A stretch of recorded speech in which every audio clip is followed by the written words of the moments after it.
अस्सलाम वालेकुम दोस्तों, उस्मान एग्रीकल्चर च वेलकम करते हैं। माशाअल्लाह गल्ला मंडी की अज आप गल करिए तो गल्ला मंडी के अंदर बड़ी रौनक लगी हुई है। जिस तरह दोस्त देखते पे है कि अज गल्ला मंडी के अंदर रौनक ही रौनक है। किधर कपाह आ रही है, किधर मकई आ रही है।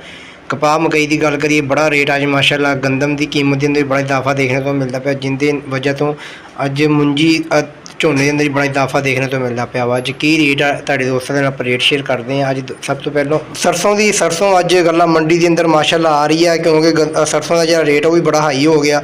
अज जी सरों आ माशाअल्लाह 6450 रुपए तक फरोख्त होंदी है। बाकी जो रेट की गल करते हैं, जो रेट सरों का 5700 तो लैके 6500 रुपये है। बाकी 6450 रुपए तक फरोख्त हो रही है।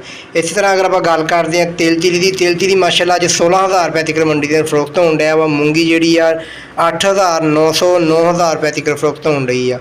इस तरह अगर आप दोस्तों गल करते हैं धान मुंजी की झोना मंडी के अंदर माशाअल्लाह आना शुरू हो चुका वा, क्योंकि जो गेते झोने लगे वो भी मंडी के अंदर आ रहे हैं। तुम वेखते पे सामने झोने की ढेरी लगी पई है। अगर आप रेट की गल करते हैं अज माशाअल्लाह 4300 रुपए तक धान मुंजी फरोख्त हो रही है। मकई की कीमत 2200 इंशाअल्लाह उन्होंने दिनों के अंदर 2500 रुपए तक मकई की जी कीमत हो जाऊगी। इस तरह अगर गल करते हैं कपाह की कीमत इस टाइम 9000 रुपये चलता पाया वा। इंशाअल्लाह उन्होंने दिनों के अंदर जी कपाह वा 9500, अगर मौसम ठीक रहा। अगर मौसम खराब हो गया, 200 बारिश वाला हो गया, फिर 8000 तक कपाह जी आ जानी है।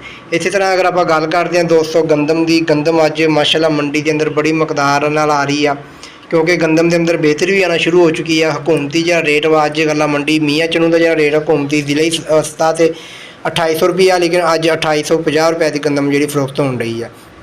इस तरह अगर गल करते हैं आप दोस्तों गुड़ अज 6700 फरोख्त हो रहा वा। जी शक्कर आ 7200 7300 रुपए तक फरोख्त हो रही है। उम्मीद है कि उन्होंने दिनों के अंदर जी गल्ला मंडी है उनके अंदर बेहतरी आना शुरू हो चुकी। बाकी दोस्तों तुहाडा इलाका किहड़ा वा, तुहाडे इलाके के अंदर सारे जनाब का की रेट है, स्पैशल मकई का कपाह का ते गंदम का की रेट है, सानू कमेंट बॉक्स लाजमी दसो। इंशाअल्लाह एक नई वीडियो के नाल दोबारा मिलांगे। दोस्त अपना बहुत सारा ख्याल रखियो। अल्लाह हाफिज़।